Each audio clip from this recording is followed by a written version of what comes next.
धन्यवाद साहेब. यानंतर आपल्याला ज्यांना ऐकायचं आहे, ज्यांच्या माध्यमातून या आष्टी तालुक्यामध्ये एक विकासाची गंगा गेल्या अनेक वर्षापासून चालू आहे, तसे आपले विदर्भ राष्ट्रवादी काँग्रेस पक्षाचे नेते, वर्धा लोकसभेचे लोकप्रिय खासदार माननीय अमरदादा काळे, मी यांना विनंती करतो की त्यांनी आपलं मुख्य मार्गदर्शन आम्हास करावं.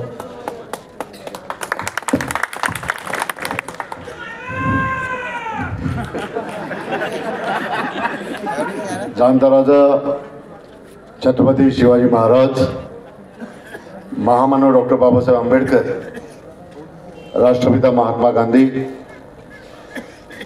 क्रांतीसूर्य ज्योतिबा फुले, क्रांतीज्योती सावित्रीबाई फुले, छत्रपती शाहू महाराज, वंदनीय राष्ट्रसंत तुकडोजी महाराज, वैराग्यमूर्ती गाडगे महाराज, साहित्यरत्न अण्णाभाऊ साठे, भगवान बिरसा मुंडा या सर्व महामानवांना आजच्या या कार्यक्रमाच्या सुरुवातीला या ठिकाणी वंदन करतो. सर्व संत महात्म्यांना आजच्या या कार्यक्रमाच्या सुरुवातीला या ठिकाणी वंदन करतो. त्याचबरोबर ज्या शूरवीरांनी 1942च्या स्वातंत्र्य लढ्यामध्ये आपल्या प्राणाची आहुती दिली, त्या सर्व शूरवीरांना आजच्या या कार्यक्रमाच्या आणि या सभेच्या सुरुवातीला श्रद्धांजली अर्पण करतो. आजच्या या प्रचार सभेच्या निमित्तानं या ठिकाणी प्रामुख्याने उपस्थित या मंचावरील महाविकास आघाडीचे सर्व सन्माननीय नेते, या ठिकाणी प्रामुख्याने उपस्थित या निवडणुकीमध्ये महाविकास आघाडीच्या उमेदवार सौ मयुरा काळे, मंचावर उपस्थित सर्व आदरणीय मान्यवर, या ठिकाणी उपस्थित सर्व ज्येष्ठ श्रेष्ठ नागरिक, सर्व युवक मित्र आणि सर्व माता भगिनी, सर्वात पहिले तर आपल्या सर्वांचं मनापासून या ठिकाणी आभार मानेल. कारण की ही प्रचार सभा आष्टीला होईल की नाही होईल असं वाटत होतं. कारण की आरबीला सुप्रियाताई सुळे यांची सभा झाली होती, कारंजाला रोहितदादा पवार यांची सभा झाली होती आणि आष्टीला कन्हैया कुमार यांची सभा घेण्याचं नियोजन होतं. परंतु कन्हैया कुमार यांच्या कार्यालयातून व्यवस्थित प्रतिसाद न मिळाल्यामुळं आज येतो उद्या येतो, आज येतो उद्या येतो असं करता करता उशीर झाला आणि शेवटी त्यांची सभा त्यांनी सांगितलं की मी आष्टी येथे येऊ शकणार नाही, मला माफ करा. त्यामुळं या ठिकाणी कन्हैया कुमारांची सभा होऊ शकली नाही. त्यामुळं मला असं वाटलं की यावेळेला कदाचित आपल्याला आष्टीला सभा आता होणार नाही. परंतु काल माझी सभा आरबीला असताना आपल्या सर्व कार्यकर्त्यांनी मला या ठिकाणी सांगितलं की आष्टीला कोणी आलं किंवा नाही आलं तरी तुम्ही एक 10 मिनिटाची 15 मिनिटाची अर्ध्या तासाची सभा ही तुम्ही आष्टीला घेतली पाहिजे. आणि त्या अनुषंगानं मी त्यांना म्हटलं होतं रात्रीचे आता 11 वाजले आहे, उद्या दुपारी 3 वाजताची सभा घ्यायची आहे आणि 11 वाजता आपण आता सभेचे आपण नियोजन करतोय, दुपारी 3 वाजताची सभा आहे. इतक्या कमी वेळेमध्ये ही सभा कशी अरेंज होऊ शकेल हे मी जेव्हा आपल्या सर्व माझ्या सहकाऱ्यांना विचारलं तेव्हा त्यांनी सांगितलं की तुम्ही त्याची चिंता करू नका, सभेला पूर्ण प्रतिसाद लोकांचा मिळेल, फक्त तुम्ही हो म्हणा. माझ्या मनामध्ये थोडी शंका होती, परंतु आज या ठिकाणी अवघ्या 8-10 तासाच्या तयारीवर आपण जी सभा केली आणि ज्या सभेला आपण इतक्या मोठ्या संख्येनं या ठिकाणी सर्वांनी जो प्रतिसाद दिला त्याबद्दल मनापासून मी या ठिकाणी आपल्या सर्वांचं या ठिकाणी आभार मानतो. त्याचबरोबर या ठिकाणी आपल्या सर्वांचं मी पुन्हा आभार या ठिकाणी मानलं पाहिजे. कारण की 26 एप्रिलला देशाच्या लोकसभेकरता आपण सर्वांनी मतदान केलं होतं आणि या मतदानाच्या माध्यमातून 52 वर्षानंतर या आरबी विधानसभा मतदारसंघाचा खासदार म्हणून आपण त्या संसदेमध्ये, देशाच्या पवित्र संसदेमध्ये जाण्याची संधी मला त्यानिमित्तानं मिळाली. आणि हे जे सर्व काही शक्य झालं कारण की चिन्ह नवीन होतं, पक्ष नवीन होता, दिवस कमी होते आणि या सर्व परिस्थितीमध्ये आपल्या सर्व लोकांच्या आशीर्वादाने, आपल्या सर्व लोकांच्या प्रेमामुळे मी देशाच्या संसदेमध्ये 52 वर्षानंतर आरबीचा प्रतिनिधी, आरबी मतदारसंघाचा प्रतिनिधी 52 वर्षानंतर संसदेमध्ये पोहोचला. आणि याचं श्रेय सुद्धा या सभेच्या निमित्ताने मी आपल्या सर्वांना देतो. आणि जी जबाबदारी या विभागाचा, या वर्धा लोकसभा मतदारसंघाचा खासदार म्हणून आपण माझ्यावर टाकली, त्या जबाबदारीला पूर्ण ताकदीनं मी त्या ठिकाणी त्या ताकदीनं ती जबाबदारी मी त्या ठिकाणी पूर्ण पाडेल हा विश्वास सुद्धा या सभेच्या निमित्ताने या ठिकाणी येतो. देशाच्या संसदेमध्ये पहिल्यांदा बजेटवर भाषण करण्याची संधी मला त्यावेळेला भेटली आणि देशाच्या संसदेमध्ये पहिल्यांदा बजेटमध्ये भाषण करत असताना 15 मिनिटं मला भाषणाची संधी भेटली आणि त्या 15 मिनिटाच्या भाषणामध्ये त्या ठिकाणी आपल्या भागातले सोयाबीन कास्तकार असो, आपल्या भागातले कपाशीचे कास्तकार असो, आपल्या भागातले संत्रा उत्पादक असो, पीक विमाचा प्रश्न असो, घरकुलचा प्रश्न असो, अंगणवाडी सेविका मानधनाचा प्रश्न असो, हे सर्व प्रश्न हे देशाच्या संसदेमध्ये मिळालेल्या 15 मिनिटाच्या भाषणामध्ये त्यावेळेला आपण ठेवले. आणि उर्वरित आता जो 4.5 वर्षाचा कार्यकाळ आहे माझा, या 4.5 वर्षाच्या कार्यकाळामध्ये सुद्धा आपल्या प्रत्येक प्रश्नाची वकिली करण्याचं काम हे त्यानिमित्तानं अमर काळे देशाच्या संसदेमध्ये करेल, हा शब्द मी या सभेच्या निमित्तानं या ठिकाणी आपल्याला देतो. आता लोकसभा संपन्न झाली, लोकसभा पार पडली. आता महाराष्ट्राच्या विधानसभेकरता आपण मतदान करणार. 20 तारखेला हा महाराष्ट्र कोणाच्या हातामध्ये द्यायचा हा निर्णय त्यानिमित्तानं आपण 20 तारखेला बटन दाबून ईव्हीएमचं बटन दाबून करणार आहोत. याच्या पहिले आपण 10 वर्षापर्यंत 2014 ते 2024 हे जे 10 वर्ष होते याच्यातले 8 वर्षापर्यंतचा कार्यकाळ जो होता हा भारतीय जनता पक्षाचा कार्यकाळ होता, ते आपण बघितलाय. आणि फक्त 2 वर्षाचा जो कार्यकाळ होता तो महाविकास आघाडीचा कार्यकाळ होता. आणि त्यावेळेला उद्धवजी ठाकरे हे महाराष्ट्राचे मुख्यमंत्री म्हणून त्यांनी या महाराष्ट्रामध्ये काम केलं. परंतु ज्या वेळेला उद्धवजी ठाकरे हे महाराष्ट्राचे मुख्यमंत्री म्हणून काम करत होते त्याच वेळेला देशामध्ये प्रचंड मोठ्या पद्धतीनं करोनाचं आणि महाराष्ट्रामध्ये करोनाचं संकट आलं होतं. आणि त्यामुळे ज्या पद्धतीनं विकास आपल्याला अपेक्षित होता तो विकासाचा संपूर्ण पैसा त्या करोनाच्या काळामध्ये 2 वर्षामध्ये हा संपूर्णतः पैसा आपल्याला आरोग्यावर खर्च करावा लागला, करोनावर खर्च करावा लागला. हे सर्व मतदार म्हणून त्यानिमित्तानं आपण जाणतात. त्यामुळं जो विकास आपल्याला अपेक्षित होतो तो आपण करू शकलो नाही. परंतु या करोनाच्या काळामध्ये महाराष्ट्राचे मुख्यमंत्री म्हणून माननीय श्री उद्धवजी ठाकरे यांनी कुटुंब प्रमुखाची जी जबाबदारी त्यानिमित्तानं सांभाळली, ही कुटुंब प्रमुखाची जबाबदारी महाराष्ट्रातली जनता कधीही विसरणार नाही, हे सुद्धा मी दाव्याने सांगतो. कारण की उद्धवजी ठाकरे यांना महाराष्ट्रातले लोक कधी मुख्यमंत्री म्हणून नाही तर आपल्या घरातला कुटुंब प्रमुख म्हणून त्यावेळेला समजत होते. इतक्या आस्थेनं आणि इतक्या काळजीने त्यांनी संपूर्ण महाराष्ट्र त्यावेळेला करोनाच्या काळामध्ये सांभाळला, हे आपण सर्व लोक त्यानिमित्तानं जाणतात. त्यामुळे आता फक्त इतकीच अपेक्षा आपल्याकडनं राहील की आता पुढच्या काळामध्ये हा महाराष्ट्र कोणाच्या हातामध्ये द्यायचा आहे याचा निर्णय त्यानिमित्तानं आपल्याला सर्वांना करायचा आहे. या निवडणुकीच्या काळामध्ये आता आरोप प्रत्यारोपाच्या फैरी त्यानिमित्तानं चालू आहे. विरोधकांवर आम्ही सुद्धा आरोप करतो, जे सत्ताधारी आहेत त्यांच्यावर आम्ही आरोप करतो, ते आमच्यावर आरोप करतात आहे. परंतु खऱ्या अर्थानं आरोप प्रत्यारोपाच्या फैरीमध्ये मी तरी समजतो की जे आपले महत्त्वाचे मुद्दे आहेत ते मुद्दे कुठेतरी आज मागं चालले आहे, हे सुद्धा त्यानिमित्तानं आपण लक्षात घेतलं पाहिजे. आज खऱ्या अर्थानं ज्या वेळेला या ठिकाणी भारतीय जनता पक्ष असो किंवा महायुती असो, या महायुतीच्या माध्यमातून ज्या वेळेला इथले जे उमेदवार आहे महायुतीचे भारतीय जनता पक्षाचे यांचा ज्या वेळेला जेव्हा प्रचार होत असतो त्यावेळेला प्रचाराच्या वेळेला फक्त घराणेशाहीचा मुद्दा हा त्यावेळेला प्रामुख्यानं प्रत्येक सभेमध्ये प्रत्येक कॉर्नर मीटिंगमध्ये त्यावेळेला चर्चेमध्ये आणण्यात येतो. घराणेशाहीच्या व्यतिरिक्त दुसरा मुद्दा भारतीय जनता पक्षाच्या लोकांच्याकडनं अद्यापपर्यंत मी तरी ऐकलेला नाही. त्यामुळं माझी भारतीय जनता पक्षाच्या सर्व नेत्यांना माझं सांगणं आहे की घराणेशाही हा काही इलेक्शनचा मुद्दा होऊ शकत नाही. तुम्ही मुद्द्यावर बोललं पाहिजे आणि मुद्द्यावर बोलण्याचं खऱ्या अर्थानं या निवडणुकीच्या काळामध्ये भारतीय जनता पक्ष टाळतोय, हे मला त्यानिमित्तानं सांगितलं पाहिजे. आज ज्या वेळेला तुम्ही घराणेशाहीचा आरोप आमच्यावर करताय त्यावेळेला मला भारतीय जनता पक्षाच्या आणि सर्व पक्षाच्या नेत्यांना हे विचारावं असं वाटतंय की घराणेशाही आता काही फक्त कोणत्या एका पक्षापुरता मर्यादित नाही. या देशातला किंवा या महाराष्ट्रातला एकही पक्ष असा नाही की ज्या पक्षामध्ये घराणेशाही. आपल्या जवळजवळचे जरी उदाहरण आपण घेतले तरी आपल्याला त्या ठिकाणी दिसते का एकाच घरातले एकाच कुटुंबातले 1-1, 2-2, 3-3 लोक त्या ठिकाणी राजकारणामध्ये त्या आमदारकीच्या याच्यामध्ये खासदारकीच्या यामध्ये काम करताना आपल्याला पाहायला लागेल.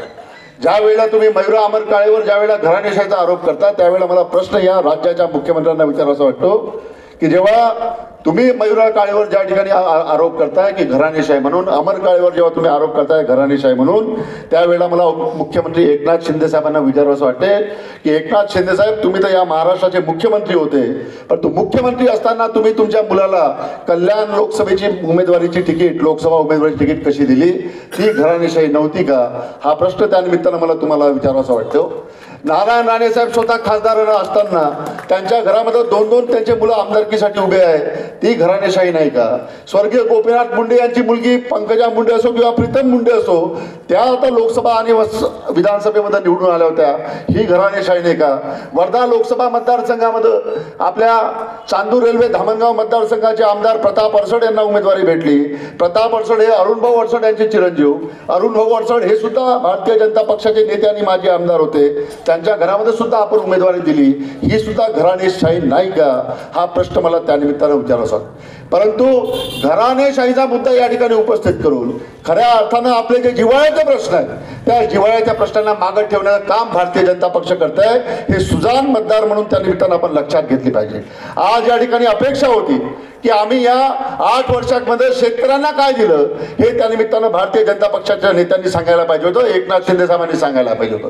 परंतु शेतकऱ्यांकरता आम्ही काय केलं, कर्मचाऱ्यांकरता आम्ही काय केलं, बेरोजगारीच्या संदर्भामध्ये आम्ही काय केलं, महागाईच्या संदर्भामध्ये आम्ही काय केलं, या प्रश्नावर एक शब्द सुद्धा बोलण्याकरता भारतीय जनता पक्ष किंवा शिंदे सेनेचे नेते हे तयार नाही.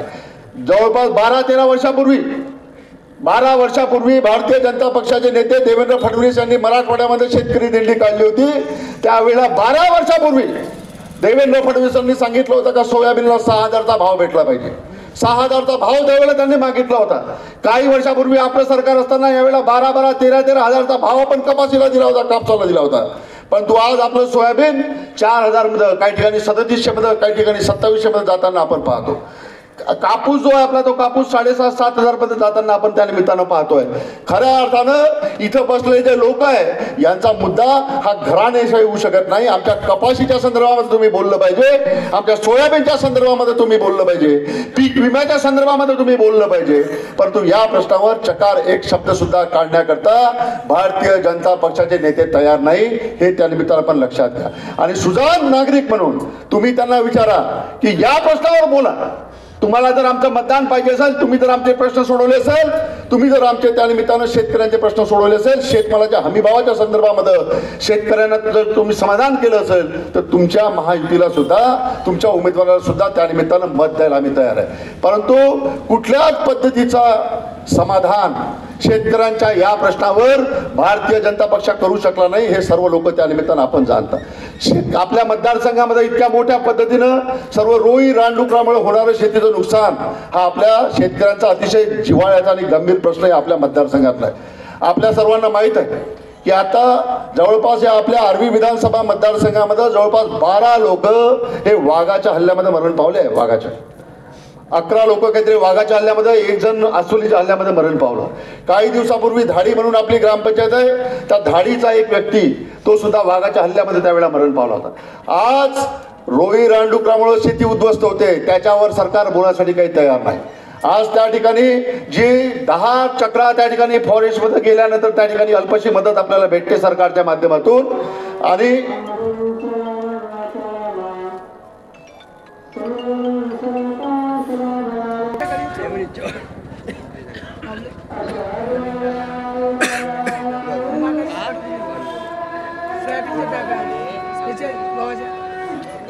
या मुद्द्यावर बोलण्याकरता सरकार तयार आहे. पिकांची जी नासाडी रोई रानडुकरामुळे होऊन राहिली त्याच्यावर या ठिकाणी सरकार बोलण्यासाठी तयार आहे.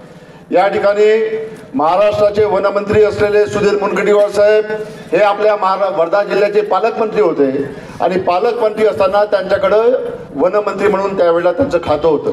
आम्हाला अशी अपेक्षा होती का महाराष्ट्र आपल्या वर्धा जिल्ह्याचे पालकमंत्री असलेले मान्य सुधीर मुनगंटीवार साहेब यांच्याकडे आता वनमंत्री म्हणून खातं आहे आणि वनमंत्री हे खातं असल्यामुळं आपल्या भागातल्या कास्तकारांचं रोई रानडुकरापासून होणारं जे शेतीचं नुकसान हा जो अतिशय मोठा प्रश्न आहे, या प्रश्नावर काहीतरी समाधानकारक तोडगा राज्याचे वनमंत्री आणि आपले पालकमंत्री सुधीरभाऊ मुनगंटीवार काढतील असा विश्वास त्यावेळेला होता. परंतु 5 वर्षाचा पूर्ण कार्यकाळ चालला गेला सुधीरभाऊचा, पण तरी सुद्धा या प्रश्नावर कुठल्याच पद्धतीचा तोडगा त्या निमित्तानं काढला नाही. आताच्या काळामध्ये आता काही दिवसा मला वाटतं झटका मशीन दिली.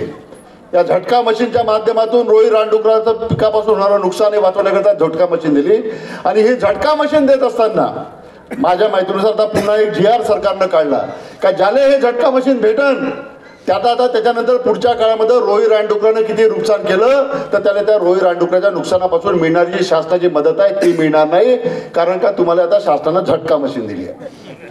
त्यामुळे त्या झटका मशीनचा किती फायदा आहे काय आहे ते त्या शेतकऱ्यालाच माहीत. परंतु अशा पद्धतीचे जुलमी GR सुद्धा या सरकारच्या माध्यमातून निघालेले आपण लक्षात घ्या. मतदारसंघामध्ये वाघाच्या भीतीमुळं, रोही रानडुकराच्या याच्यामुळं पडीत जमीन फार मोठ्या पद्धतीने आता जमीन पडीत राहण्याचा प्रश्न हा सुद्धा एक अतिशय मोठा त्यानिमित्ताने निर्माण झाला आहे. त्यामुळे हे सर्व जे प्रश्न आहेत हे सर्व प्रश्न खऱ्या अर्थानं जिव्हाळ्याचे प्रश्न आहे. मध्यंतरीच्या काळामध्ये आमचा अतिशय जवळचा आमचा कार्यकर्ता प्रवीण वैद्य निजामपूर टाकीचा त्याच्या जवयाने आत्महत्या केली. पुष्कराज यावले नावाचा आमचा 35 वर्षाचा पोरगा गुंगावचा त्यांनी स्वतःच्या शेतामध्ये जाऊन त्यावेळेला झाडाला लटकून त्यांनी स्वतःला हँग करून घेतलं, गळफास लावून त्यांनी स्वतःचं जीवन संपवलं. वय पाहिलं तर फक्त 35 वर्ष. 35 वर्षाच्या पुष्कराज येवलेनी फक्त आणि फक्त रोही रानडुकरामुळे होणाऱ्या शेतीच्या नुकसानाला कंटाळून त्या ठिकाणी त्याची स्वतःची जीवनयात्रा संपवली. 4 वर्षाची एक पोरगी आहे, 6 वर्षाचा एक पोरगा आहे. संसार उद्ध्वस्त झाला, संसार उघड्यावर आला. हे सुद्धा शासनाच्या दुर्लक्षित झालेल्या शेतकरी धोरणामुळे झालं, आपण लक्षात घ्या. त्यामुळे ज्या वेळेला तुम्ही निवडणुकीला जेव्हा मत मागता, यावेळेला जेव्हा तुम्ही निवडणुकीकरता मत मागत होता त्यावेळेला आम्हाला तुमच्याकडनं ही अपेक्षा होती की या शेतकऱ्यांच्या मुद्द्यावर, शेतकऱ्यांच्या हमीभावावर, शेतकऱ्यांच्या बाकी सर्व प्रश्नावर, शेतकऱ्यांच्या रोही रानडुकरापासून होणाऱ्या नुकसानाच्या मुद्द्यावर आपण प्रामुख्यानं बोललं पाहिजे. आणि मागच्या 8 वर्षाच्या कारकिर्दीमध्ये आम्ही शेतकऱ्यांना या सर्व प्रश्नाच्या माध्यमातून अशा पद्धतीचं त्यांचं आम्ही समाधान केलं, हे उत्तर अपेक्षित होतं. परंतु अशा पद्धतीचं कोणतंच उत्तर आणि कुठला बाजू ही भारतीय जनता पक्षाच्या माध्यमातून या निवडणुकीच्या काळामध्ये मांडताना आपल्याला पाहायला भेटत नाही. बटेंगे तो कटेंगे सारखी भाषा या ठिकाणी करण्यात येते. या देशाला स्वातंत्र्य मिळवून देण्याकरता प्रत्येक जाती धर्माच्या पंथाच्या व्यक्तीने रक्त सांडवलंय. ज्या वेळेला या देशाकरता हिंदूंनी रक्त सांडवलं त्याच वेळेला या देशाकरता मुस्लिमांनी सुद्धा रक्त सांडवलंय, हे सुद्धा त्या निमित्तानं विसरून चालता येणार नाही. ज्या वेळेला या ठिकाणी अशफाकुल्ला खान यांनी स्वतःची प्राणाची बाजी लावली त्याच वेळेला राम बिस्मिल त्यांनी सुद्धा या देशाकरता आपली जीवाची बाजी त्या निमित्तानं लावली होती. परंतु आज इतका मोठा आपला हा भारत देश असताना, सर्व जाती धर्माचे लोक या देशामध्ये वावरत असताना, या देशामध्ये राष्ट्रीय एकात्मता असताना ज्या पद्धतीची भाषा भारतीय जनता पक्षाचे लोक या महाराष्ट्रामध्ये करतात आहे ती सुद्धा भाषा या महाराष्ट्रानं काही दिवसापूर्वी बघितली आहे. या महाराष्ट्राचे भारतीय जनता पक्षाचे आमदार नितेश राणे हे जाहीर भाषणामध्ये त्या ठिकाणी बोलतात की तुम ज्यादा हे करेंगे तो तुम्हारे मस्जिद में आके तुमको मारेंगे, तुम्हारे मस्जिद में आके तुमको मारेंगे, अशा पद्धतीची भाषा ज्या वेळेला नितेश राणे सारखा आमदार भारतीय जनता पक्षाचा ज्या वेळेला बोलतो त्यावेळेला त्याच्यावर कुठलीच कारवाई ही महाराष्ट्र सरकारच्या माध्यमातून होत नाही, आपण लक्षात घ्या. वास्तविक पाहता अशा पद्धतीनं दोन धर्मामध्ये तेढ निर्माण करणं, 2 धर्मामध्ये तणाव निर्माण करणं, याच्यामध्ये नितेश राणेवर गुन्हा दाखल होणं गरजेचं होतं आणि तो गुन्हा दाखल करून त्याला जेलमध्ये टाकण्याचं काम सरकारने करायला पाहिजे होतं. परंतु दुर्दैवानं आप ज्यादा करोगे तो तुम्हारे मस्जिद में आके मारेंगे ही भाषा करणारा नितेश राणे हा रस्त्यावर उघडा फिरून राहिला होता. परंतु त्याला रोखण्याचं काम, त्याला आतमध्ये टाकण्याचं काम शिंदे सरकार आणि फडणवीस साहेब त्या निमित्तानं करू शकले नाही, हे सुद्धा या महाराष्ट्रानं त्या निमित्तानं बघितलं आहे. त्यामुळे माझी इतकी अपेक्षा राहील की हे सरकार पुढच्या काळामध्ये कोणाच्या हातामध्ये द्यायचं त्याचा निर्णय त्या निमित्तानं आपल्या सर्वांना करायचा आहे. आता नवा गडी नवा डाव आता आर्वी मतदारसंघात चालू झाला आहे. दादारावजीचं आता संपलंय, आता सर्व कार्यकाळ त्याच्यावर बोलले आमचे बाळाभाऊ. आता नवीन गडी या मतदारसंघामध्ये आला आहे आणि आता या नवीन गडी जो आला आहे याच्या एवढा फोकणारा माणूस मी माझ्या आयुष्यात आतापर्यंत कधी बघितलं नाही, कधीच नाही. आणि मला या निमित्तानं सांगावंसं वाटतंय की सुमित वानखडे साहेब, ज्याचा उल्लेख या ठिकाणी शुभम नागपुरे यांनी या ठिकाणी केला, की सुमित वानखडे साहेबांनी या ठिकाणी या मतदारसंघातल्या लोकांना आश्वासन दिले आहे की मी या ठिकाणी या आर्वी मतदारसंघाला मला बारामती करायचं आहे, या आर्वी मतदारसंघामध्ये विकासाची गंगा मला आणायची आहे. हे सर्व आश्वासनं त्या निमित्तानं भारतीय जनता पक्षाचे उमेदवार हे त्या निमित्तानं आपल्याला देताना आपण बघतोय. मला या निमित्तानं आपल्या सर्वांना हे सुद्धा सांगायचं आहे की जे उमेदवार भारतीय जनता पक्षाचे आहेत ते एक अतिशय पॉवरफुल व्यक्तिमत्व मध्यंतरीच्या काळामध्ये या महाराष्ट्रातलं म्हणा, महाराष्ट्रातलं तर नाही परंतु ते आपल्या त्या पार्टीमधलं त्यावेळेला होतं. आणि या महाराष्ट्रामध्ये 2014 ते 2019 या काळामध्ये देवेंद्र फडणवीस साहेब हे महाराष्ट्राचे मुख्यमंत्री होते. देवेंद्र फडणवीस साहेब या महाराष्ट्राचे मुख्यमंत्री असताना त्या ठिकाणी 5 वर्षापर्यंत देवेंद्र फडणवीसांचे OSD म्हणून, त्यांचे PA म्हणून सुमित वानखडे हे काम करत होते. त्याच्यानंतर राहिलेल्या या 2019 ते 2024चा हा जो कार्यकाळ आहे याच्यामध्ये 2.5 वर्षापर्यंत उपमुख्यमंत्री असलेले देवेंद्र फडणवीसांचे OSD म्हणून सुमित वानखडे हे काम करत होते. म्हणजे जवळपास 7.5 ते 8 वर्ष राज्याच्या अतिशय मोठ्या पदावर असलेल्या व्यक्तीच्या हाताखाली त्याचे PA आणि OSD म्हणून त्यावेळेला सुमित वानखडे हे काम करत होते. आणि या 7.5 वर्षामध्ये, या 8 वर्षामध्ये सुमित वानखडे यांनी जर मनावर घेतलं असतं तर 8 वर्षामध्ये आज जे स्वप्न ते आपल्या मतदारसंघातल्या लोकांना या ठिकाणी दाखवत आहे, जे आज या ठिकाणी सांगून राहिले का इथलं पाणी इथं आणा, तिथलं पाणी तिथं नेत, एवढे रोजगार या मतदारसंघामध्ये निर्माण करेल, 15,000 रोजगार या मतदारसंघामध्ये निर्माण करण्याची भाषा त्यांनी या ठिकाणी केली आहे. आणि थार, बांबडा, चांबला, बोरखेडी हा जो पट्टा, या पट्ट्यामध्ये सुद्धा पाणी आणण्याची घोषणा त्यांनी त्या निमित्तानं केली आहे. मला या निमित्तानं सुमित वानखडे साहेबांना विचारावं असं वाटतंय की 2014 ते 2024 हा जो कार्यकाळ या देशातला आणि महाराष्ट्रातला होता, हा कार्यकाळ हा संपूर्णतः स्पष्ट बहुमतातला भारतीय जनता पक्षाचा होता. हे पण लक्षात घ्या, हा कार्यकाळ भारतीय जनता पक्षाचा होता. 2014 ते 2024 पर्यंत या देशामध्ये पंतप्रधान नरेंद्र मोदी साहेब ज्यावेळेला पंतप्रधान म्हणून काम करत होते, पुन्हा आता ते पंतप्रधान म्हणून या ठिकाणी काम करतात आहे. परंतु 2014 ते 2024 या काळामध्ये देशामध्ये केंद्र सरकार हे पूर्ण बहुमतानं होतं, हे लक्षात घ्या. पूर्ण बहुमतानं, स्पष्ट बहुमताचं सरकार 2014 ते 2024 या काळामध्ये देशामध्ये होतं. नरेंद्र मोदींचं 5 वर्ष मुख्यमंत्री देवेंद्र फडणवीस होते आणि 2.5 वर्ष आता उपमुख्यमंत्री देवेंद्र फडणवीस होते.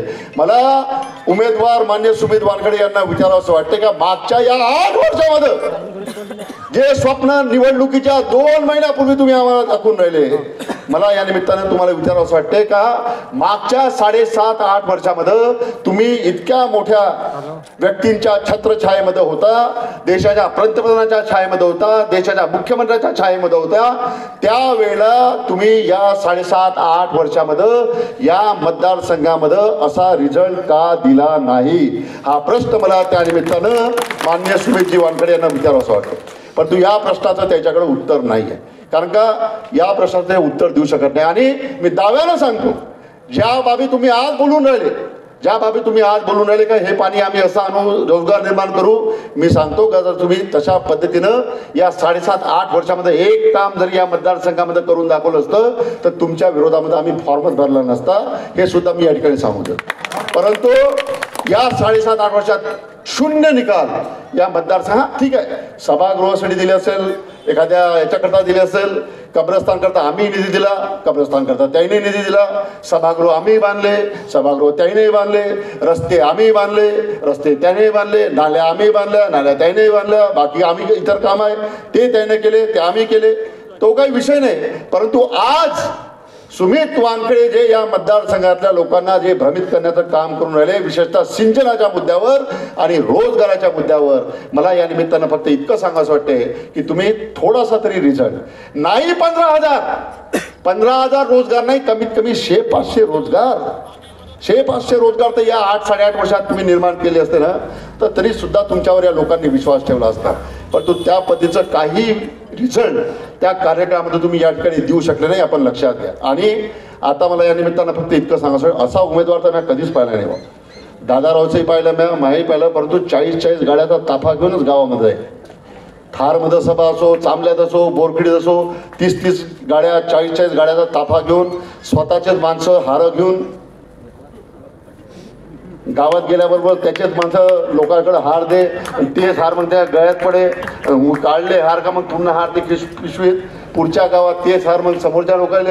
आणि बहीण मा हार तर काढतच नाही बा, गळ्यात हार तर काढतच नाही. मला जर 2 हार माझ्या गळ्यात असले तर मला कसं होते, पण त्यामुळे इथपर्यंत हार येऊन जाय, पण तो हार काही निघत नव्हते. त्यामुळं हे असा उमेदवार तुम्ही आतापर्यंत कधी बघितला नाही. अरे कित्येक लोकांना आम्ही मदत केली हो मुख्यमंत्री सहायता निधीमध्ये, कित्येक लोकांना आम्ही हार्टचे, कॅन्सरचे, किडनीचे, ब्रेनचे ऑपरेशन अमर काळेने करून दिले, कित्येक लोकांचे. परंतु या सर्व गोष्टीची जाहिरातबाजी अमर काळेने कधी केली नाही. पण तो सुमित बाबू त्याच्यातही मागं नाही. सुमित बाबूनं जर एखाद्या पेशंटचं जर ऑपरेशन करून दिलं सर हार्टचं, तर सुमित बाबूनं त्याची टीम पाठवली त्या माणसाच्या घरी. तिथं जाऊन त्याच्यानंतर पूर्ण त्याचा व्हिडिओ, त्याचं घर आणि एकदम मागं असं बॅकग्राऊंड, असं दुःखी बॅकग्राऊंड, असं संगीत मागं, त्याच्यामध्ये मग त्याचा इंटरव्ह्यू. माझी पोरगी बिमार होती, माझ्याकडे पैसे नव्हते, मग सुमित दादा आले, देवासारखे आले, त्यानं माझी मदत केली, मदत करून माझ्या पोरीचं ऑपरेशन करून दिलं. अरे बाबा, अरे एवढा नीचपणा माणूस कसा करू शकते रे बाबा? इतका नीचपणा माणूस कसा करू शकते? अरे किती हजारो लोकांचे ऑपरेशन अमरकाळने करून दिले असेल, परंतु अमरकाळने जर या हाताने मदत केली असेल तर या हाताने सुद्धा त्याची माहिती कळू दिली नाही. इतक्या लोकांचे ऑपरेशन, हार्टचे, कॅन्सरचे, किडनीचे आम्ही करून दिले आहे. परंतु हे अशा पद्धतीची भंपकबाजी आणि तुमच्या गरिबीचं प्रदर्शन करण्याचं काम, तुमच्या गरिबीचं प्रदर्शन लोकांसमोर करण्याचं काम जर एखादा उमेदवार जर करत असेल, तर मला या निमित्तानं तुम्हाला विचारावं असं वाटते का त्याच्या मनामध्ये तुमच्याबद्दलची भावना काय आहे हे सुद्धा त्या निमित्तानं आपण ओळखलं पाहिजे. की तुमच्या गरिबीचे प्रदर्शन जर तो तशा पद्धतीने जर करत असेल तर त्याची काय मानसिकता आहे हे सुद्धा त्या निमित्तानं आपण ओळखलं पाहिजे, अशी अपेक्षा मी आज या कार्यक्रमाच्या निमित्तानं या ठिकाणी आपल्याकडनं करतो. अनेक कामं असे आहेत का जे मी केलेले आहे, परंतु तेही कामं त्यानं त्या पॉम्पलेटवर टाकले भावा. या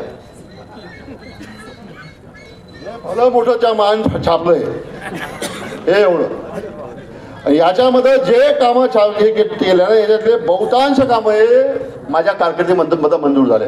500 एकरची कारंजाची MIDC जी मी मंजूर केली होती, सुमित बाबू मध्ये मॅच केली.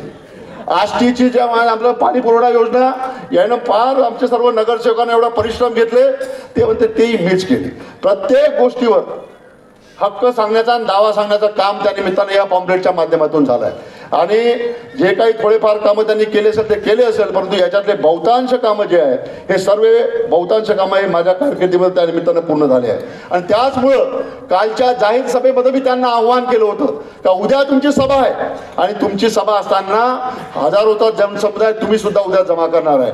त्यामुळे म्हटलं फक्त माझं तुम्हाला आव्हान आहे. त्यांनी सांगितलं होतं का आर्वीचं 100 बेडचं हॉस्पिटल हे मी मंजूर करून आणलं असं सुमित बाबू जे सांगतात आहे. मी त्यांना बोललो होतो की हे माझं आव्हान तुम्ही स्वीकारा आणि जर तुम्ही 100 बेडचं आर्वीचं हॉस्पिटल तुमच्या काळामध्ये जर मंजूर केलं असेल तर फक्त माझं आव्हान स्वीकारा आणि 5 मिनिटं फक्त आर्वीच्या वलीसाहेब बाबाच्या दर्ग्यावर चलून वलीसाहेब बाबाच्या समाधीवर हात ठेवून फक्त एवढं बोला का आर्वीचं 100 बेडचं हॉस्पिटल मी मंजूर करून आणलं, एवढं बोला. कालच्या हजारोच्या सभेमध्ये मी आव्हान केलं होतं, परंतु माझ्या आव्हानाला त्या निमित्तानं कुठलाच प्रतिसाद त्यांच्याकडनं भेटला नाही. त्यांनी मला हेही म्हटलं नाही की तुम्ही या, मी तुमचं आव्हान स्वीकारतो, हे सुद्धा त्यांच्याकडे मला आलं नाही. आणि आता पराभव समोर येत असताना आता प्रचंड मोठ्या पद्धतीनं दारू, पैसा याचा वापर या मतदारसंघामध्ये त्या निमित्तानं होताना आपल्याला पाहायला मिळतं. प्रचंड मोठ्या पद्धतीनं पैसा त्या निमित्तानं मतदारसंघामध्ये उठल्या जातोय, दारू मतदारसंघामध्ये उठल्या जात आहे. काल माझी सभा चालू होती, सभेच्याच वेळेला मला निरोप भेटला की अशा एका ठिकाणी दारूचा मोठा स्टॉक त्या निमित्ताने ठेवलाय, पैसे ठेवले. माझ्या कार्यकर्त्यांना मी पोलीस स्टेशनमध्ये पाठवलं, आणि माझे कार्यकर्ते पोलीस स्टेशनमधून एक गाडी घेऊन त्या स्पॉटवर जायला निघाले. आणि त्या स्पॉट जो शिरपूर पासून खडकीकडे जाणारा जो रस्ता आहे, म्हणजे आर्वी तालुक्यातला शिरपूर खडकी, तिथं अश्विन शेंडे नावाचे भारतीय जनता पक्षाचे कार्यकर्ते आहे जे सुमित वानखडे यांचे अतिशय निकटवर्ती आहे. त्यांच्या शेतामध्ये मोठ्या पद्धतीनं दारूचा स्टॉक त्या निमित्ताने ठेवला होता, परंतु पोलीस त्या स्पॉटवर गेलीच नाही. 1 तासपर्यंत त्यांनी तिथं टाइमपास केला. आणि टाइमपास केल्यानंतर जेव्हा मी शेवटी SP सांगितलं आणि SP सांगितल्यानंतर त्या ठिकाणी पुन्हा मी स्वतःसोबत एक टीम त्या ठिकाणी घेऊन गेलो आणि टीम घेऊन तिथं जे त्यांचा जो कोठा होता त्या कोठ्याचं कुलूप वगैरे फोडून त्या ठिकाणी पाहिलं तर 10 फुटाची ते काय म्हणते ते याला नाही, ते छोटीला काय म्हणते, छोटी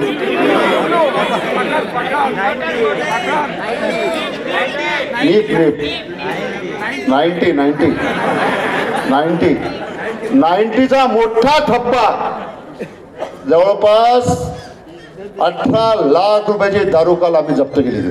18 लाख अशीच दारू या मतदारसंघातल्या, हे काही 18 लाखाची दारू तर फक्त 2-4-5 खेड्याकरताच होती. जळगावची आज माहिती घेतली तर 90ची थरच्या थर त्या ठिकाणी गावामध्ये पडताना त्या ठिकाणी पाहायला भेटून आलं. आणि हे होत असताना मला या निमित्तानं सांगावंसं वाटतं का जर पोलिसांनी त्या ठिकाणी जर तात्काळ जर कार्यवाही केली असती तर जो स्टॉक या ठिकाणी दारूचा सापडला तो स्टॉक तर सापडलाच, परंतु स्टॉक सोबत त्या ठिकाणी जवळपास 7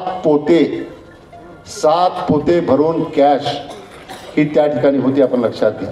परंतु पोलीस त्या ठिकाणी देवेंद्र फडणवीसांच्या दबावाखाली, भारतीय जनता पक्षाच्या दबावाखाली त्या ठिकाणी गेले नाही आणि जवळपास 1 तास, पाऊण ते 1 तास त्यांनी ते सर्व तिथला पैसा तिथून हलवण्याकरता भारतीय जनता पक्षाच्या नेत्यांना तितका वेळ दिला.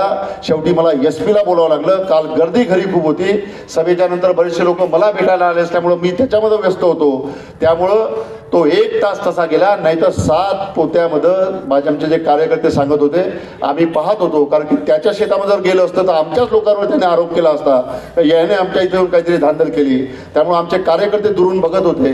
तर जवळपास 7 पोते कॅश. आता एका पोत्यामध्ये किती पैसा येऊ शकते त्याचा मोजमाप तुम्ही त्या निमित्तानं करा.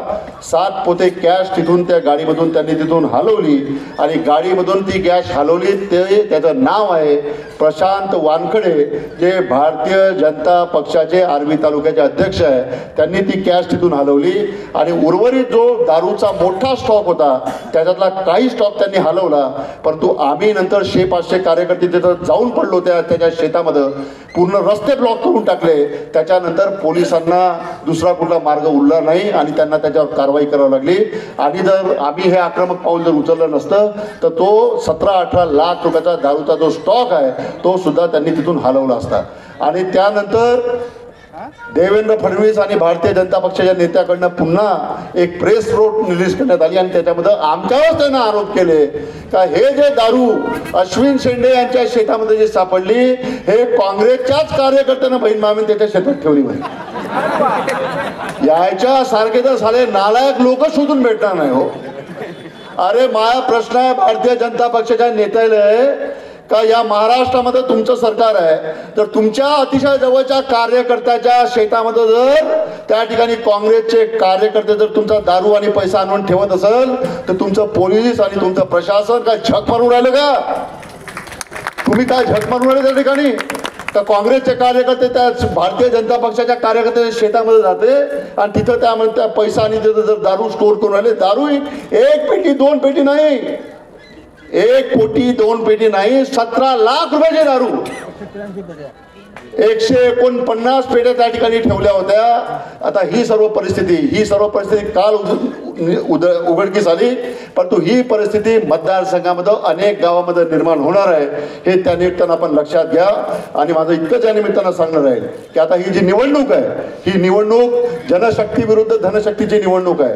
त्यामुळे या निवडणुकीमध्ये कोणाच्या बाजूला आपण कल द्यायचा, कोणाच्या हातामध्ये हा महाराष्ट्र द्यायचा, हा निर्णय 20 तारखेला त्या निमित्तानं आपल्याला करायचा, आपण लक्षात घ्या. आणि आज या सभेच्या निमित्तानं फक्त मी पुन्हा एकदा सांगतो का सुमित भाऊ जेवढे शब्द या ठिकाणी आपल्याला देऊन राहिले होते, 1-2 कामं बहीण नाही तर करून टाकले असते तर त्याचा विश्वास बसला असता. एवढा पॉवरफुल माणूस असताना आर्वी तळेगावचा रस्ता 12 किलोमीटर तो पूर्ण करायला बहीण 5 वर्ष लागलेले. बाबा काय करत होता तू? 6-7 वर्ष आर्वी तळेगावचा 12 किलोमीटर रस्ता पूर्ण करण्याकरता तुमचं सरकार असताना तो रस्ता जर तुम्ही पूर्ण करू शकत नसाल तर 15,000 20,000 ची रोजगार निर्मिती या महाराष्ट्रामध्ये तुम्ही कशी करणार? त्याचं उत्तर तुम्ही द्या. इथलं पाणी तिथं तुम्ही कसं नेणार त्याचं तुम्ही प्रश्नाचं उत्तर तुम्ही त्या निमित्तानं दिलं पाहिजे. ही एक अपेक्षा मी आज या कार्यक्रमाच्या निमित्तानं करतो. आणि पुन्हा इथं आष्टीमध्ये आपण फार मोठ्या पद्धतीनं घरकुल लाभार्थ्यांच्या करता या ठिकाणी लढा उभारला होता. घरकुलच्या लाभार्थ्यांचे 5-5 7-7 वर्षापर्यंत घरकुल पूर्ण होत नव्हते. 2.5 लाखाचं घर पूर्ण करण्याकरता त्या ठिकाणी 2.5 लाखाचं घर पूर्ण करण्याकरता 5-5 6-6 वर्ष लोकांना लागत होते. त्यावेळेस सुमित वानखडे काय करत होते? त्यावेळेला घरकुलच्या लाभार्थ्याचा पैसा त्यानं काऊन आणून नाही दिला? हा प्रश्न मला त्या निमित्तानं सुमित वानखडेंना विचारावं असं वाटतंय. आणि फक्त पुन्हा इतकंच मला या निमित्तानं सर्व सुजाण मतदारांना इतकंच विचार सांगावं असं वाटते का मतदानाच्या निवडणुकीचे बटन दाबायच्या पहिले फक्त हा विचार मात्र डोक्यामध्ये नक्की करा का आज जो व्यक्ती तुम्हाला इलेक्शनच्या 2 महिन्या पहिले इतके मोठे आश्वासन देऊन राहिला, या व्यक्तीनं त्याच्याकडे पूर्ण सत्ता असताना 8 वर्षामध्ये हे काम का नाही केले, हा प्रश्न तुम्ही स्वतःच्या मनाला त्या निमित्तानं विचारा. आणि त्याच्यानंतर जर तुम्हाला उत्तर तुमचं मन देईल त्या पद्धतीने तुम्ही मतदान करा, हे मला या निमित्तानं सांगावंसं वाटते. पुन्हा आपल्या सर्व लोकांचं या ठिकाणी मनापासून या ठिकाणी आभार मानताना, वंदनीय राष्ट्रसंत तुकडोजी महाराजांनी ग्रामगीतेमध्ये निवडणुकीच्या संदर्भामध्ये म्हटलं आहे की मतदान नव्हे करमणूक, निवडणूक नव्हे बाजार चणूक, निवडणूक ही संधी अचूक भवितव्याची, हे महाराजांनी ग्रामगीतेमध्ये सांगितलं आहे. महाराजांनी ग्रामगीतेमध्ये मतदानाच्या संदर्भामध्ये सांगितलं आहे की भवितव्य गाव अथवा राष्ट्राचे आपल्या मतावरच साचे, एक एक मत लाख मोलाचे, ओळखावे त्याचे महिमान, हे महाराजांनी ग्रामगीतेमध्ये सांगितलंय. माझ्या घडी 5 मिनिटं मागे, माझ्या घडीत 6 वाजले 5 मिनिटं कमी आहे, माझ्या घडीला 6 वाजले 5 मिनिटं कमी आहे रे बाबा. मी बरोबर नियमालय मानणारा माणूस आहे. माझ्या घडीमध्ये अजून 3 मिनिटं बाकी आहे. तुमची घडी काही सांगो, तुमचे कॅमेरे काही सांगो, तुमची घडी काही सांगो, पण माझ्या घड्यामध्ये अजून 3 मिनिटं बाकी आहे. मी सांगतो 3 मिनिटं माझ्या बरोबर 6 वाजता मी संपन, 6 वाजता बरोबर संपन. 3 मिनिटं बाकी आहे माझ्याच्यात. त्यामुळे माझी फक्त इतकी नम्र विनंती राहील का आता ही निवडणूक जी आहे ती निवडणूक अतिशय महत्त्वाची आहे. 2 कर्जमाफ्या तुम्ही पाहिली, एक कर्जमाफी बहीण देवेंद्र फडणवीसची पाहिली, एक कर्जमाफी उद्धव ठाकरे साहेबांची पाहिली.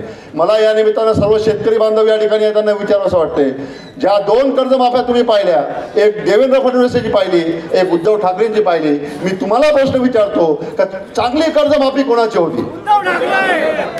कुठलाच त्रास न होता सरळ सरसकट पैसे तुमच्या खात्यामध्ये जमा करण्याचं काम उद्धवजींनी केलं होतं. आणि आमचा जो जाहीरनामा आहे त्या जाहीरनाम्यामध्ये आम्ही म्हटलं होतं की आमचं सरकार आल्यानंतर या महाराष्ट्रामध्ये सर्वात पहिलं काम जर आम्ही कोणतं करू तर ते म्हणजे या महाराष्ट्रातल्या सर्व कास्तकारांचं 3 लाख रुपयापर्यंत कर्ज माफ करण्याची घोषणा आमच्या महाविकास आघाडीने केली आहे.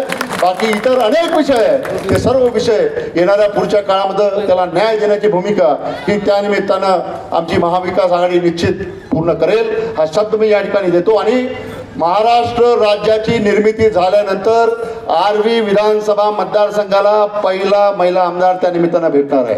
त्यामुळं सर्व विशेषतः महिलांना माझी नम्र विनंती राहील की पहिला महिला आमदार जर तुम्हाला या निमित्तानं जर भेटत असेल तर त्या महिला आमदाराला संधी देण्याचं काम त्या निमित्तानं आपण केलं पाहिजे, ही एक अपेक्षा मी आज या कार्यक्रमाच्या निमित्तानं या ठिकाणी करतो. सर्वांचं मनापासून या ठिकाणी आभार मानतो. आणि पैसा हरामाचा आहे, दारू हरामाची आहे, पैसाही हरामाचा आहे, सर्व हरामाचा आहे. त्यामुळं वाहत्या गंगेमध्ये हात धुवून घेतलं तर हरकत नाही, परंतु 20 तारखेला मतदानासाठी जाताना आपल्या सद्विवेक बुद्धीला स्मरण करून, सद्विवेक बुद्धीला विचार करून, त्या पद्धतीने विचार करून आपण मतदान करावं. आणि या महाराष्ट्रामध्ये हे बुवार देवेंद्र फडणवीस आणि शिंदे सरकार या महाराष्ट्रातून उकळून फेकण्याचा संकल्प या सभेच्या निमित्तानं आपण करूया. इतकंच मी या निमित्तानं बोलतो. आपल्या सर्वांचं मनापासून या ठिकाणी आभार मानतो आणि माझ्या 2 शब्दांना विराम देतो. धन्यवाद. रामकृष्ण हरी, रामकृष्ण हरी.